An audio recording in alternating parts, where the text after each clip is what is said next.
Hello students. तो आज के लेक्चर में हम लोग पेयर ऑफ लीनियर इक्वेशन जो चैप्टर कर रहे हैं उसका हम लोग वर्ड प्रॉब्लम मतलब एप्लीकेशन बेस्ड क्वेश्चंस करेंगे आज। ठीक है, तो देखो वर्ड प्रॉब्लम या एप्लीकेशन बेस्ड क्वेश्चंस का मतलब ये होता है कि वो तुम्हें एक रियल लाइफ सिचुएशन देगा और उस रियल लाइफ सिचुएशन में जो स्टेटमेंट्स दिए हैं हमें उस स्टेटमेंट को पढ़कर उसको कन्वर्ट करना पड़ेगा एक इक्वेशन में। ठीक है, स्टेटमेंट को रीड करके इक्वेशन में कन्वर्ट करेंगे और कन्वर्ट करने के बाद फिर उन इक्वेशंस को सॉल्व करके वहां से वेरिएबल की वैल्यू निकालेंगे। ठीक है, तो सबसे पहले इसमें करना क्या होता है, जब हम क्वेश्चन को रीड करते हैं तो क्वेश्चन को रीड करने के बाद हमें यह देखना होता है कि जो हमारे वेरिएबल है एक्स और वाई वो क्या डिनोट करे, मतलब हमें x किसको अज्यूम करना चाहिए और y किसको अज्यूम करना चाहिए। ये सबसे इंपॉर्टेंट और फर्स्ट पार्ट है। ठीक है, कि जब क्वेश्चन रीड करेंगे तो रीड करने के बाद पहला पार्ट है ये जजमेंट करना है कि x किसको अज्यूम करना है और y किसको अज्यूम करना है, यहां से स्टार्ट करना है हमें। ठीक है, एक बार ये क्लियर हो गया कि x किसको अज्यूम करना है y किसको अज्यूम करना है, तो उसके बाद फिर स्टेटमेंट को पढ़कर उस स्टेटमेंट को हमें इक्वेशन में कन्वर्ट करना है। मतलब जो चीज वर्ड्स में लिखी है उसको हमें मैथमेटिकल इक्वेशन में कन्वर्ट करना है और बाद में उन इक्वेशंस को सॉल्व करके अपना आंसर निकालना है। ठीक है, तो इसका जो सबसे इंपॉर्टेंट और पहला पार्ट है वो ये है कि हम क्वेश्चन रीड करके पहले ये जानेंगे यहां किसकी बात की जा रही है क्वेश्चन में, और जिस क्वांटिटी की या जिसकी बात की जा रही होगी उसको हम लोग वेरिएबल्स अलॉट करेंगे। ठीक है, तो जैसे अगर हम अपना फर्स्ट एग्जांपल देखें तो हमारा फर्स्ट एग्जांपल है sum of two numbers is 52 and their difference is 8, find the numbers. ठीक है, तो दो नंबर्स हैं, उनका जो सम है वो बोला है कि 52 है और उनका जो डिफरेंस है वो 8 है और हमें नंबर्स फाइंड करने हैं कि हमारे नंबर्स क्या होंगे। ठीक है, तो अगर हम सबसे पहले अज्यूम कर ले, जैसा मैंने कहा कि हमारा फर्स्ट जो स्टेप है वो यही है कि हम देखेंगे कि क्या क्वेश्चन में दिया है, किसकी बात कर रहा है, और फिर ये देखेंगे कि किसको हमें एक्स अज्यूम करना चाहिए, किसको वाई अज्यूम करना चाहिए। ठीक है, तो अगर हम स्टार्टिंग में यहां दो नंबर की बात कर रहा है तो अगर हम अज्यूम कर ले लेट द नंबर्स बी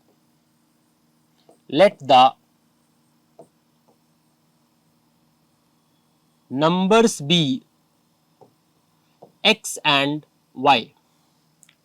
ठीक है, देखो सिंपल है, यहां पे दो नंबर्स की बात कर रहा है और हमें दो ही वेरिएबल भी पता है, दो वेरिएबल हमें लेने होते हैं, तो हम लोग x को फर्स्ट नंबर ले लेंगे और y को अपना सेकंड नंबर ले लेंगे। तो हमारे जो नंबर्स हो जाएंगे वो हो जाएंगे x एंड y। ठीक है, अब क्वेश्चन क्या कह रहा है, क्वेश्चन कह रहा है sum of two numbers is 52, मतलब हमारे जो दो नंबर्स हैं, जो x और y नंबर्स हैं, इनका जो सम है वो सम 52 है।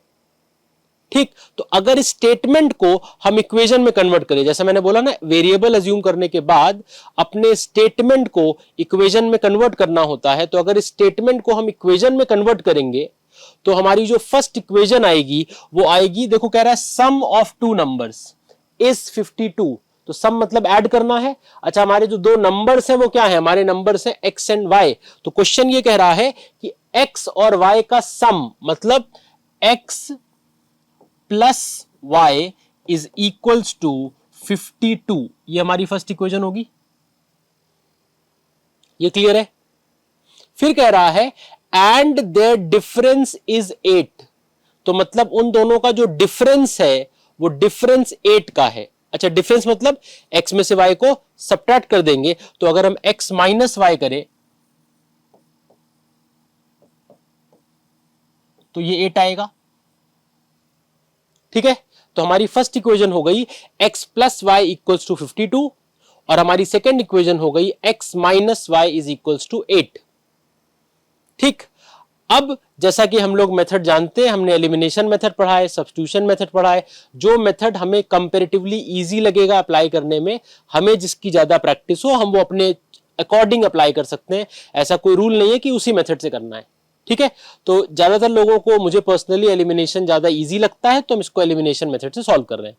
ठीक, तो यहां पर देखो x और x दोनों के साथ कोफिशिएंट 1 है, देखो x के साथ भी कोई नंबर नहीं मतलब +1 है, नीचे वाले x के साथ भी +1 है, y के साथ ऊपर वाले y के साथ +1 है, नीचे वाले y के साथ -1 है। ठीक है, तो अगर हम इन दोनों इक्वेशन को ऐड कर दे ठीक, क्योंकि हमें ऑलरेडी देखो पता है y के कोफिशिएंट सेम है और साइन अलग अलग है, तो अगर हम इसको ऐड कर दें तो y और y कैंसिल हो जाएगा, तो हम लोग क्या बोलेंगे, एडिंग इक्वेशन 1 एंड 2। जैसा मैंने बताया था स्टेटमेंट हमें लिखना होता है पेपर में कि हम किसी इक्वेशन को अगर किसी नंबर से मल्टीप्लाई कर रहे हैं और तब ऐड कर रहे हैं, सब्ट्रैक्ट कर रहे हैं, तो हमें लिखना पड़ता है कि multiplying this equation by this number, this equation by this number, and then adding या फिर एंड देन सब्ट्रैक्टिंग। तो यहां पे हम लोग लिखेंगे एडिंग इक्वेशन 1 एंड 2। ठीक है, तो हम लिख नहीं रहे, खाली हम बता दे रहे हैं यहाँ पे स्टेटमेंट क्या लिखेंगे, एडिंग इक्वेशन 1 एंड 2। और जब दोनों को ऐड करेंगे तो जैसा हमें पता है ऐड करते समय कोई साइन वगैरह नहीं चेंज होता, जैसे लिखे एज इट इज ऐड हो जाते हैं, तो हम इनको ऐड करेंगे। ठीक है, तो अगर हम इक्वेशन 1 और इक्वेशन 2 को ऐड करें तो यहां पे देखो, यहां पे प्लस का y है, नीचे माइनस का y है, तो इसको हम कैंसिल कर सकते हैं, plus y minus y cancel हो जाएगा। ठीक है, इसके बाद यहां बचा x और नीचे बचा x, तो x प्लस एक्स ऐड होकर कितना हो जाएगा, ऐड होकर 2x हो जाएगा। तो इसका मतलब ये आ जाएगा 2x इज इक्वल्स टू,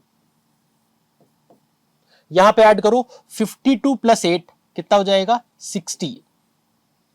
तो यहां पे क्या आ गया 2x इक्वल्स टू 60। यहां से अगर हम x की वैल्यू निकाल लें तो हमारा x यहां से कितना आएगा, हमारा x आएगा x इक्वल्स टू 60। ये वाला जो 2 है ये अपॉन में चला आएगा, अपॉन 2, और 2 से 60 कट के कितना आ जाएगा 30। तो हमारे x की वैल्यू आ जाएगी 30।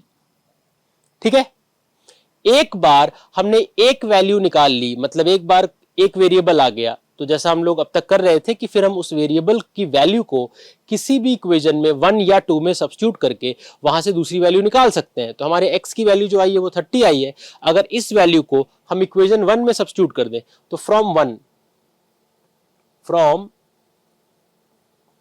1 हमारी जो फर्स्ट इक्वेशन है वो है x plus y is equals to 52। अगर हम x की जगह पे यहां पे 30 रख दें तो यह आ जाएगा 30 plus y is equals to 52। यहां से अगर इस 30 को हम इस तरफ ले आए तो यह आ जाएगा y equals to 52 minus 30 which is equals to 22। ठीक है, तो इसका मतलब y की वैल्यू 22 आ रही है और x की जो वैल्यू हमारी आ रही है वो 30 आ रही है। तो मतलब हमारे जो दो नंबर्स हैं, द नंबर्स आर 30 एंड 22। ठीक है, क्लियर है, बात समझ में आ गई। ये बहुत बेसिक सा, बहुत छोटा सा एग्जांपल था, सबसे पहला क्वेश्चन स्टार्ट किया था इसलिए बहुत सिंपल क्वेश्चन पिक किया था। क्वेश्चन धीरे धीरे लेवल इसका रेज हो सकता है, क्वेश्चन डिफरेंट टाइप के आ सकते हैं। ठीक है, तो अब इसका हम लोग नेक्स्ट क्वेश्चन करते हैं। तो जो इसका नेक्स्ट क्वेश्चन है, नेक्स्ट एग्जाम्पल है वो ये है। अच्छा, क्वेश्चन काफी बार बोर्ड में आया है, एनसीईआरटी में भी दिए हैं ऐसे क्वेश्चन, शायद एग्जैक्ट भी दिया हो, तो मुझे एग्जैक्ट वैल्यू तो नहीं याद है, लेकिन ऐसा क्वेश्चन एनसीईआरटी में भी दिया हुआ है। ठीक है, तो इस क्वेश्चन में अगर देखो यहाँ पे किसकी बात कर रहा है, देखो क्वेश्चन रीड करें अगर, तो क्वेश्चन कह रहा है 2 tables and 3 chair together cost ₹2000, whereas 3 table and 2 chair together cost 2500. Find the cost of 1 table and 5 chairs. ठीक है, तो बेसिकली अगर क्वेश्चन को देखें, जैसा मैंने कहा कि हमारा जो फर्स्ट स्टेप होता है वो ये होता है कि ये चेक करना, रीड करके ये जज करना कि किसकी बात कर रहा है यहां पर। ठीक है, अब किसकी बात कर रहा है इसका मतलब ये नहीं कि हम कहेंगे टेबल और चेयर की बात कर रहा है, टेबल और चेयर के किस चीज की बात कर रहा है। ठीक है, क्योंकि हमें वेरिएबल डिनोट जब करना है तो वो एक क्वांटिटी होगी, तो यहां पे टेबल और चेयर के कॉस्ट की बात कर रहा है। ठीक है, तो एक टेबल की कॉस्ट को एज्यूम करेंगे और एक वेरिएबल हम लोग चेयर की कॉस्ट को एज्यूम करेंगे, सिंगल चेयर की, तो that means cost of 1 chair assume करेंगे, and similarly cost of 1 table assume करेंगे, दूसरा वेरिएबल। ठीक है, क्योंकि यहां पे टेबल और चेयर के कॉस्ट की बात कर रहा है। तो अगर यहां पर हम पहले एज्यूम करें कि let cost of 1 table be x and cost of 1 chair be y। ठीक है, तो अगर हमने बोला let cost of 1 table is equals to x, ठीक है, and cost of 1 chair is equals to y। ठीक है, हमने कॉस्ट ऑफ वन टेबल को x ले लिया and cost of one chair को y ले लिया। अब क्वेश्चन कह रहा है cost of two table and three chair is ₹2000। ठीक है, तो दो टेबल और तीन चेयर की कॉस्ट 2000 रुपीज है। तो दैट मीन्स अगर इसको हम कन्वर्ट करें, जैसा मैंने बोला था स्टेटमेंट को पढ़कर हमें स्टेटमेंट को इक्वेशन फॉर्म में कन्वर्ट करना होगा। तो यहां का जो स्टेटमेंट है वो कह रहा है टू टेबल्स, तो अगर एक टेबल की कॉस्ट x रुपीज है तो 2 की कितनी होगी 2x होगी, 5 की कितनी होगी 5x होगी, मतलब मल्टीप्लाई करेंगे ना। तो यहां पे क्या कह रहा है two tables and three chair, तो two table and three chair का मतलब हुआ x को 2 से इंटू कर दे तो 2x प्लस एंड का मतलब ऐड हो गया एंड थ्री चेयर, इसका मतलब 3y इज इक्वल्स टू कितना हो जाएगा 2000। ये हमारी फर्स्ट इक्वेशन हो जाएगी। क्लियर है ये? क्योंकि यहां पे देखो क्या कह रहा है, यहां पे कह रहा है cost of two table and three chair, तो दो टेबल हो गई, मतलब एक टेबल कॉस्ट अगर x है तो दो टेबल कितना होगा 2x, तो इसका मतलब ये आ गया 2x प्लस एक चेयर की कॉस्ट अगर y है तो तीन चेयर की कितनी होगी 3y, दो टेबल और तीन चेयर की जो कंबाइंड कॉस्ट है वो हो गई 2000 रुपी। राइट, हमारी फर्स्ट इक्वेशन बन गई। अब आते हैं नेक्स्ट स्टेटमेंट रीड करते हैं। देखो नेक्स्ट स्टेटमेंट है whereas three tables and two chair, तो थ्री टेबल मतलब एक टेबल की कॉस्ट अगर x है तो थ्री टेबल की कितनी होगी 3 इंटू एक्स, तो इसका मतलब ये आ जाएगा 3x plus three table and two chair मतलब 2y इज इक्वल टू कितना हो जाएगा कॉस्ट 2500। राइट, ये बात समझ में आ गई। तो ये हमारी ऊपर वाली इक्वेशन फर्स्ट इक्वेशन है, जो नीचे इक्वेशन है ये हमारी सेकंड इक्वेशन है। ठीक है, अब हमें क्या करना है, अब हमें इन दोनों इक्वेशंस को सॉल्व करना है। अब एक बात ये ध्यान रखना, कई बार स्टूडेंट को लगता है कि हमने एक देखो मेथड पढ़ा था जिसका नाम था मेथड ऑफ एडिशन सब्ट्रैक्शन, याद है? तो कई बार स्टूडेंट को ऐसा लगता है कि यहां पर भी तो ऐसा हो रहा है कि जो 2x के साथ था वो 2 अब आ गया y के साथ, और जो 3y के साथ था वो 3 आ गया x के साथ। तो यहां पे भी एडिशन सब्ट्रैक्शन वाला मेथड यूज करना चाहिए क्योंकि ऐसा ही हो रहा था उस क्वेश्चन में। लेकिन ध्यान रखना उस क्वेश्चन में एक बात और बहुत इंपॉर्टेंट बात थी कि वहां पे जो कोफिशिएंट थे, मतलब x और y के साथ जो नंबर थे वो नंबर थोड़े बड़े नंबर थे। ठीक है, मैंने वहां पे बताया था कि ऐसा छोटे नंबर्स के साथ नहीं करेंगे। अगर छोटा सिंपल नंबर है हमारे पास x और y तो वहां पर उस केस में ऐसा नहीं करेंगे, एडिशन सब्ट्रैक्शन का यूज नहीं करना है। ऐसी बात नहीं उससे आंसर नहीं आएगा, लेकिन वो अननेसेसरी बहुत लेंदी हो जाएगा। तो ये बेटर है कि इसको हम नॉर्मल एलिमिनेशन मेथड से सॉल्व करें। ठीक है, इक्वेशन फॉर्मेशन समझ में आ गई कैसे की है। तो सबसे पहले समझना ये क्वेश्चन को रीड करके क्या जज करना है, पहले सबसे पहले जज करना है कि हमें x किसको अलॉट करना है, किस चीज को x से डिनोट करना है, किस चीज को y से डिनोट करना है, और ये सबसे इंपॉर्टेंट पार्ट है। इसके बाद हमें अपने स्टेटमेंट को इक्वेशन में कन्वर्ट करना है, और कन्वर्ट करने के बाद फिर उसको सॉल्व करके हमें आंसर अपना निकालना है। ठीक है, तो अब यहां पे इक्वेशन बन गई, अब इसको सॉल्व करना है। तो जैसा कि मैंने बताया था कि हम लोग सबसे पहले क्या करते हैं, सबसे पहले हम लोग डिसाइड करते हैं कि किसका कोफिशिएंट सेम करने जा रहे हैं। क्योंकि देखो कोफिशिएंट किसी का सेम नहीं है, यहाँ x के साथ 2 है, यहाँ x के साथ 3 है, यहाँ y के साथ 3 है, यहाँ y के साथ 2 है। तो दैट मीन्स कोफिशिएंट किसी का सेम नहीं है। तो हम लोग पहले ये डिसाइड करते हैं किसका कोफिशिएंट सेम करने जा रहे हैं। तो यहाँ पे मान लेते हैं x का कोफिशिएंट हम सेम कर लेते हैं। ठीक, तो देखो हम लोग 2 को 3 नहीं बना सकते और हम लोग 3 को 2 नहीं बना सकते, ये हमें पता है। ठीक है, लेकिन हम 2 और 3 दोनों को 6 बना सकते हैं मल्टीप्लाई करके, क्योंकि इनका नियरेस्ट कॉमन मल्टीपल जो है, जो इनका एलसीएम आएगा वो क्या होगा, वो 6 होगा। ठीक है, तो इसलिए हम दोनों ही इक्वेशन को इस तरह से मल्टीप्लाई करेंगे कि वहां पे जो x का कोफिशिएंट है वो दोनों जगह 6 हो जाए। ठीक, तो अगर हम अपनी फर्स्ट इक्वेशन को, जो हमारी ऊपर वाली इक्वेशन ये है, इसको अगर हम 3 से मल्टीप्लाई कर दें, ठीक है, और हमारी जो सेकेंड इक्वेशन है, जो हमारी नीचे वाली इक्वेशन है, अगर इसको हम 2 से मल्टीप्लाई कर दें, तो इससे होगा क्या, इससे हमारा x का जो कोफिशिएंट है, जैसे यहां पर 2x के साथ जब ये 3 इसको आके मल्टीप्लाई करेगा तो 3 इंटू 2 6 हो जाएगा। सिमिलरली सेकेंड इक्वेशन में x के साथ 3 है, जब ये 2 आके 3 को मल्टीप्लाई करेगा तो 2 इंटू 3 ये फिर से 6 हो जाएगा। ठीक है, तो मल्टीप्लाई करते हैं। जैसा हमें पता है कि जब मल्टीप्लाई करते हैं तो मल्टीप्लाई पूरी इक्वेशन को करना पड़ता है, उस इक्वेशन में जितने टर्म आएंगे सबको मल्टीप्लाई करना पड़ता है, तो सबको करेंगे। इसका मतलब 3 जब मल्टीप्लाई होगा तो इससे भी होगा, इससे भी होगा और इससे भी होगा। ठीक है, तो इक्वेशन क्या हो जाएगी, देखो 3 इंटू 2 मतलब 6x प्लस, ठीक, 3 इंटू 3 मतलब 9y is equals to 2000 into 3 मतलब 6000, ये आएगा। ऐसे ही सेकेंड वाली इक्वेशन को अगर 2 से इंटू कर रहे हैं तो जब ये 2 अंदर आएगा तो 2 into 3 6x, 2 into 2 4y is equals to 2500 into 2 जो कि मल्टीप्लाई होके आएगा 5000। ठीक है, अब जैसा हम एलिमिनेशन मेथड में जान रहे हैं कि जिसका कोफिशिएंट सेम किया है उसका साइन कैसा है, नेक्स्ट ये देखना है। तो यहां पे कोफिशिएंट x का सेम किया है, देखो यहां भी 6x है, यहां भी 6x है, दोनों का साइन पॉजिटिव है।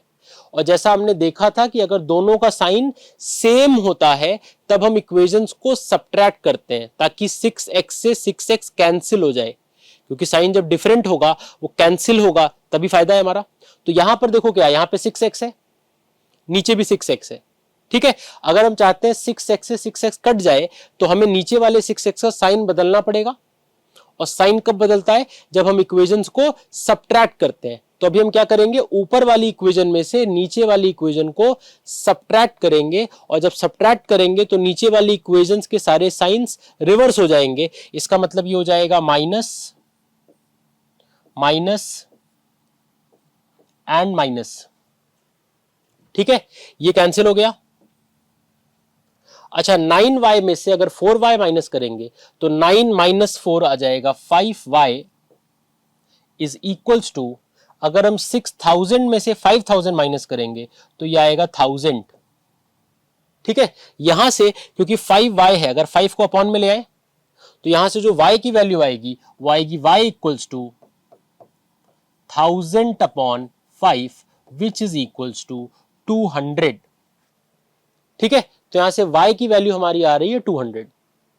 अब जैसा कि हम लोग जानते हैं कि कोई भी मेथड लगाओ, जब फर्स्ट वाला वेरिएबल आ जाता है, उसकी वैल्यू आ जाती है, तो उसको हम लोग सब्स्टिट्यूट करके दूसरे वाले वेरिएबल की वैल्यू निकाल लेते हैं। सब्स्टिट्यूट किसी भी इक्वेशन में कर सकते हैं, इक्वेशन 1 या इक्वेशन 2 में। तो अगर हम इक्वेशन 1 में सब्स्टिट्यूट कर दें, इक्वेशन 1 हमारी है 2x plus 3y is equal to 2000। Right, ये इक्वेशन है। अगर हम y की वैल्यू जो कि 200 आई है उसको अगर यहां पे रख दें y के जगह पे, तो ये आ जाएगा 2x प्लस 3 इंटू 200, तो 3 इंटू 200 इज इक्वल टू 2000 होगा। ठीक, 3 इंटू 200 होगा 600, और ये प्लस का 600 जब उधर जाएगा तो माइनस का हो जाएगा। इसका मतलब ये आ जाएगा 2x is equal to 2000 minus 3 into 2 600 जो आया है प्लस 600 है, उधर जाएगा तो माइनस 600 हो जाएगा। अगर हम 2000 से 600 माइनस कर दें तो ये आएगा 1400 इज इक्वल टू 2x, और यहां से अगर x की वैल्यू निकालें तो ये 2 अपॉन में आ जाएगा, तो x की वैल्यू आएगी 1400 अपॉन 2 जो कि कैंसिल होके आएगा 700। तो हमारे y की वैल्यू आ गई 200 और हमारे x की वैल्यू आ गई 700। मतलब एक टेबल की कॉस्ट जो हमने x अज्यूम की थी वो 700 है, और एक चेयर की कॉस्ट जो कि हमने y अज्यूम की थी वो 200 है। ठीक, तो अब इसमें जो है x की वैल्यू 700 आ गई, y 200 आ गया। क्वेश्चन क्या पूछा है, क्वेश्चन भी खत्म नहीं हुआ है, अभी क्वेश्चन में पूछा है find the total cost of 1 table and 5 chair. एक टेबल की कॉस्ट को हमने x अज्यूम किया है, एक चेयर की कॉस्ट को हमने y अज्यूम किया है। क्वेश्चन कह रहा है find the cost of 1 table and 5 chair. तो 1 टेबल की कॉस्ट कितनी होगी, एक टेबल की कॉस्ट x होगी, एंड 5 चेयर, 5 चेयर मतलब अगर एक चेयर की कॉस्ट y है तो 5 चेयर की कितनी हो जाएगी 5y। इसका मतलब हमें ये निकालना है, हमें निकालना है x प्लस 5y कितना होगा। ठीक है, तो यहां पर x हमारा आया है 700, वैल्यू रख दे उसकी, तो ये आ जाएगा 700 प्लस y जो आया है वो 200 आया है, तो अगर हम यहां पे 200 रख दें तो ये आ जाएगा 5 इंटू 200। ठीक है, तो x हमारा हो गया 700 और 5y हो गया 5 इंटू 200। अब अगर इसको सॉल्व कर ले तो ये आ जाएगा 700 प्लस, अगर हम 5 को 2 से इंटू कर दें, 5 इंटू 2 10, मतलब 1000 आ जाएगा, तो इसका मतलब ये आ जाएगा 1000। अगर हम 1000 में 700 को ऐड कर दें तो जो टोटल कॉस्ट आएगी वो आएगी ₹1700। ये हमारी टोटल कॉस्ट आ रही है। किसकी टोटल कॉस्ट आ रही है? ये टोटल कॉस्ट आ रही है एक टेबल एंड 5 चेयर्स की। ठीक है, तो यहां पे एक बात ये ध्यान रखना कि कई सारे स्टूडेंट्स को ऐसा लगता है कि जैसी x और y जो हमारे मेन वेरिएबल हैं, जैसी उसकी वैल्यू आ गई क्वेश्चन खत्म। ऐसा हर बार जरूरी नहीं है, कई बार ऐसा भी हो सकता है कि उसके बाद एक दो स्टेप और करना हो, वहां पे क्वेश्चन खत्म नहीं हो, ऐसा पॉसिबल है। ठीक है, तो ये चीज याद रखना कि क्वेश्चंस में एक बार देख लेना कि जब तुमने x और y की वैल्यू निकाल ली है तो कहीं ऐसा तो नहीं कि वहां पे आगे की कुछ वर्किंग और है अभी जो अभी हमने नहीं की है। जैसे इस क्वेश्चन में x और y जब आ गया, x एक टेबल का कॉस्ट, y एक चेयर का कॉस्ट, तो उसके बाद उसने एक चीज आगे और पूछी थी, तो कई बार ये स्टूडेंट मिस कर देते हैं।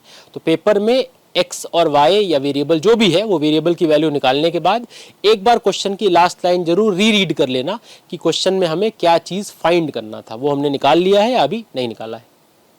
ठीक है, ये क्वेश्चन आगे समझ में। अब आते हैं नेक्स्ट क्वेश्चन पे।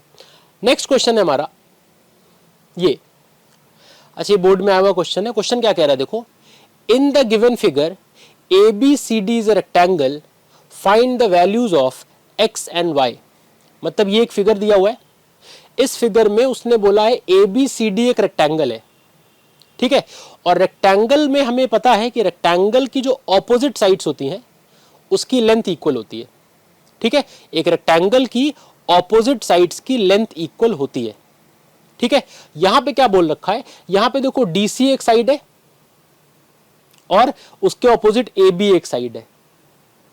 DC की जो लेंथ दे रखी है वो दे रखी है x प्लस वाई, और AB की जो लेंथ दे रखी है वो दे रखी है 30 सेंटीमीटर। ठीक है, तो अगर हम ये लिखें कि since opposite sides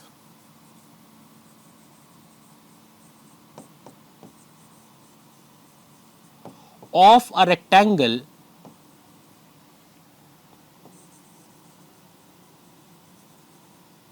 are equal, therefore. ठीक है, एक रेक्टेंगल की जो ऑपोजिट साइड्स होती है उसकी लेंथ इक्वल होती है, देयरफॉर यहां पर जो DC की लेंथ होगी वो AB के बराबर होगी। तो हम ये कह सकते हैं therefore DC is equals to AB। ठीक है, हमारा जो DC है यहां पर DC वो है x प्लस वाई, तो यहां DC की जगह रख देंगे x plus y is equal to, हमारा जो AB है वो है 30 सेंटीमीटर, तो AB की जगह रख देंगे 30। तो ये हमारी फर्स्ट इक्वेशन बन गई। ठीक है, ऐसे ही और क्या दे रखा है क्वेश्चन में, और ये दे रखा है कि AD जो लेंथ है, ये वाली लेंथ 14 और ये वाली लेंथ BC, ये दोनों की लेंथ भी इक्वल होगी क्योंकि ऑपोजिट साइड्स है। क्वेश्चन के अकॉर्डिंग इसकी लेंथ 14 सेंटीमीटर है और इसकी लेंथ है x माइनस वाई। तो इसका मतलब अगर हम BC को AD के इक्वल कर दें, इसका मतलब x minus Y is equals to 14। ये हमारी सेकंड इक्वेशन बनेगी। सेकंड इक्वेशन बनेगी x minus Y is equals to 14। ये हमारी सेकंड इक्वेशन है। ठीक है, अब हमें क्या करना है, अब हमें इन दोनों को सॉल्व करना है। तो अगर दोनों को सॉल्व करेंगे तो क्या आएगा, डायरेक्ट ऐड कर दें भाई, सीधी सी बात है। यहां पर प्लस एक्स है, लेकिन यहां y और माइनस वाई, प्लस वाई और माइनस वाई, तो मतलब y के कोफिशिएंट सेम है और साइन अलग अलग है। यहां पे +1 है, नीचे वाले y के साथ -1 है, तो ये तो अपने आप कट रहा है। तो अगर हम y को y से कैंसिल कर दें, ऐड कर रहे हैं दोनों इक्वेशन को, एडिंग 1 एंड 2, इक्वेशन 1 को इक्वेशन 2 से ऐड कर रहे हैं, और जब ऐड करेंगे तो किसी भी इक्वेशन का कोई साइन चेंज नहीं होता है, तो यहां पर y से y कैंसिल हो गया। ठीक है, y से y कैंसिल होने के बाद क्या आया, x और x, तो ये कितना आ जाएगा, ये आ जाएगा x plus x 2x is equals to 30 plus 14, मतलब ये आ जाएगा 44 होगा। तो यहां पर 2x की वैल्यू 44 आ रही है। अगर यहां से हम 2 को अपॉन में ले आए तो यहां से x की वैल्यू आएगी 44 अपॉन 2, कैंसिल होके आ जाएगी 22, x की वैल्यू 22 आ गई। ये x की वैल्यू अगर हम किसी इक्वेशन में पुट कर दें तो हमारे x की वैल्यू 22 आई है। अगर हम ये वाली इक्वेशन ले लें, मतलब x plus y is equals to 30 और x की वैल्यू 22 है, अगर हम यहां 22 रख दें तो ये हो जाएगा 22 प्लस वाई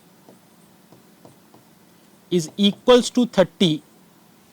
यहां से अगर 22 को उस तरफ भेज देते हैं तो y की वैल्यू आएगी 30 minus 22 which is equals to 8। ठीक है, तो x की वैल्यू हमारी आ रही है 30 और y की वैल्यू हमारी आ रही है 8। क्वेश्चन यही बोला था केवल कि find the values of x and y, x and y की वैल्यू आ गई तो हमारा ये क्वेश्चन खत्म। ठीक है, क्लियर है ये। नेक्स्ट क्वेश्चन पे आते हैं। देखो हमारा नेक्स्ट क्वेश्चन ये है, क्या कह रहा है, if the numerator of a fraction is multiplied by 2 and the denominator is reduced by 5, the fraction becomes 6 by 5। ठीक, तो मतलब एक फ्रैक्शन है। फ्रैक्शन कैसे बनता है, फ्रैक्शन बनता है न्यूमरेटर और डिनोमिनेटर से। हमारे पास अगर एक न्यूमरेटर हो और एक डिनोमिनेटर हो तो हम न्यूमरेटर और डिनोमिनेटर को यूज करके फ्रैक्शन बना सकते हैं। ठीक है, तो यहां पर एक फ्रैक्शन की बात कर रहा है जिसमें अगर ऐसा कर दो तो ये हो जाएगा, ऐसा कर दो तो ये हो जाएगा। सेकंड स्टेटमेंट क्या कह रहा है, if the denominator is doubled and the numerator is increased by 8, the fraction becomes 2 by 5। ठीक है, तो फ्रैक्शन जैसा मैंने कहा न्यूमरेटर और डिनोमिनेटर से बनता है, तो इन्हीं को x और y अज्यूम कर लेते हैं। तो अगर हमने कहा let numerator equals to x, right, and denominator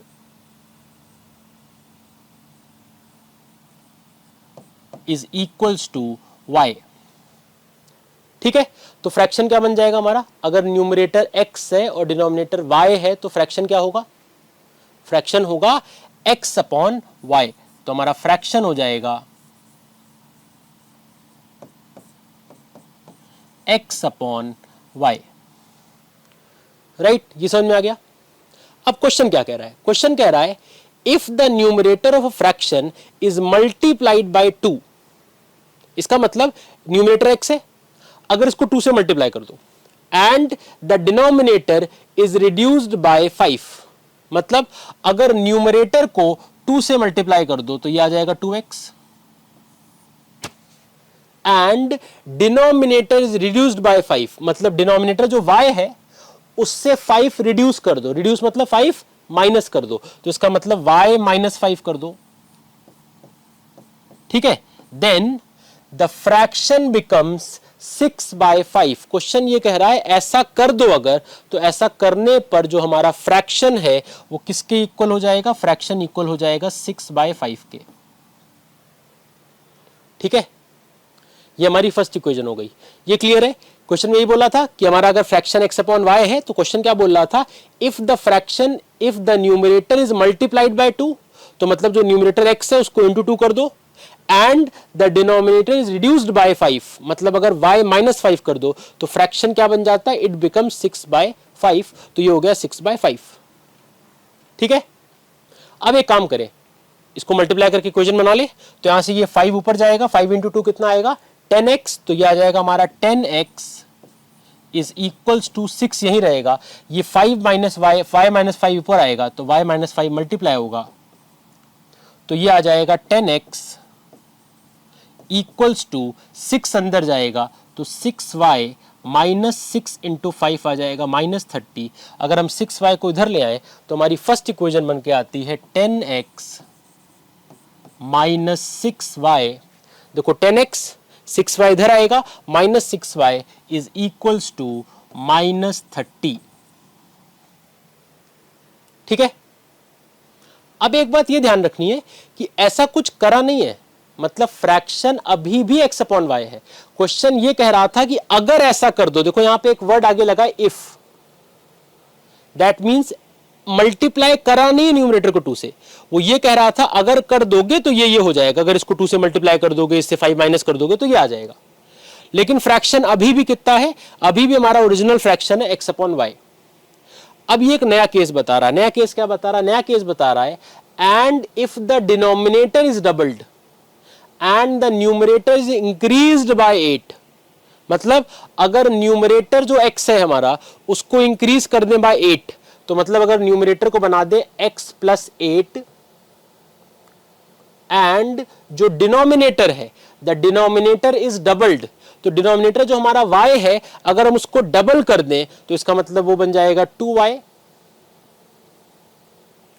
then the fraction becomes 2/5, तो तब ये किसके इक्वल हो जाएगा? ये इक्वल हो जाएगा 2/5 के। ठीक है।